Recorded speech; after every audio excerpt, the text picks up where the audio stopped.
Out on the quiet edge of Texas, where the sun bakes the land golden and the cattle graze without care, a man like me thought he'd found peace.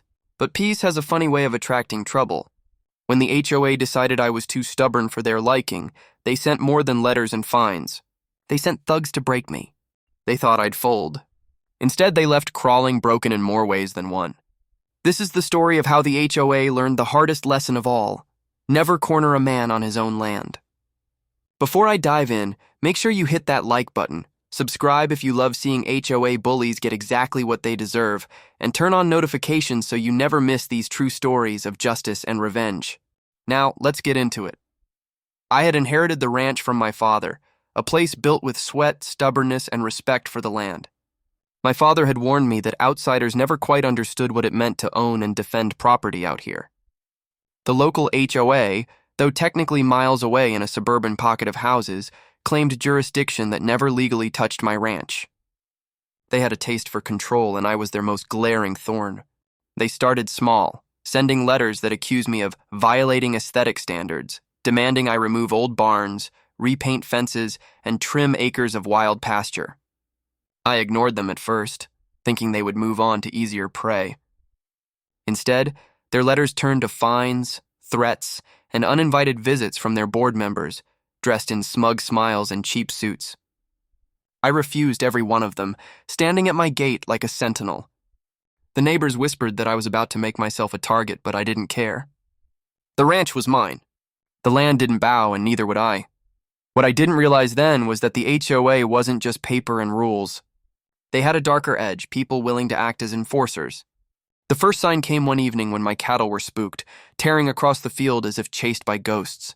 Fences were cut and my water troughs had been deliberately overturned. It wasn't random vandalism, it was a warning. The silence of the night, broken by the sound of low engines outside the property, confirmed it. The HOA wasn't done playing. I fortified what I could, but I knew a storm was coming. By the end of that week, the storm had arrived. The night they came, it was moonless, the kind of dark that swallowed headlights. I heard them before I saw them, trucks crunching on gravel, doors slamming, and the muttered confidence of men who believed they were predators. They weren't HOA board members this time. These were hired muscle, thugs sent to intimidate or worse. 5 of them stepped onto my land, armed with bats, chains, and arrogance. They believed I was just one man, alone and outnumbered. But the thing about living on a ranch is you learn to fight with your environment, not against it. I had laid my groundwork days earlier when I realized they might come. Trenches disguised as uneven dirt caught 2 of them off guard, sending them sprawling. Floodlights I had rigged roared to life, blinding them in the sudden glare. While they stumbled, I stepped out from the shadows. My father hadn't just raised cattle. He'd raised me to defend what was ours with my fists if needed. One thug swung a bat at me, wild with adrenaline, but years of hard labor had given me more than muscle. It had given me reflexes. His bat met my forearm, but my other hand crushed his grip and sent him to the ground. Another came charging, only to meet the butt of my shovel across his ribs. The sound echoed like a gunshot, and he fell wheezing. The others tried to scatter, but the traps I had set slowed them. Barbed wire strung waist high, ditches hidden beneath the grass. Panic replaced confidence. Their bravado crumbled into shouts for help, but no one was coming. This was my land, my rules, and they were intruders. I didn't fight for glory, I fought to end it, to send a message that would ripple back to the HOA. By the time the dust cleared, all 5 of them were down, crawling, groaning, humiliated. I let them leave, not out of mercy, but out of strategy. They needed to crawl back and tell the HOA exactly what awaited anyone else foolish enough to step foot on my ranch. But the battle was far from over. The aftermath was louder than the fight itself. Word spread fast. Men crawling out of my ranch battered and broken made for a story the town couldn't ignore. The HOA board, furious and humiliated, tried to flip the narrative, accusing me of assault, property damage, and creating unsafe conditions for the community. They dragged me into court, thinking they had me cornered. But what they didn't count on was preparation. I had cameras hidden across my land, recording every moment of that night. I had footage of them trespassing, armed and destructive.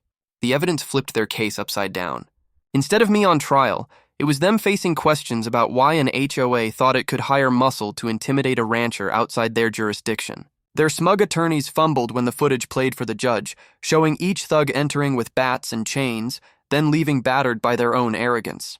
The court dismissed their claims, and an investigation was launched into the HOA's practices. Board members began resigning, one after another, trying to save face. Some of them even fled town when the heat got too intense. As for the ranch, peace returned slowly. The cattle calmed, the fences were repaired, and I returned to my quiet routines. But something had shifted in me.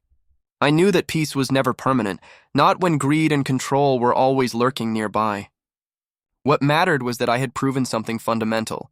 Land and freedom aren't given, they're defended. The HOA had underestimated me, and they had paid the price. And though I hoped never to face such a storm again, I knew one thing for certain. If another came, I would be ready. And that's how I turned an HOA's attack into their downfall. If you enjoyed this story, make sure you hit like, subscribe, and ring that notification bell. Trust me, there are plenty more tales where bullies like these get exactly what's coming to them. You won't want to miss it.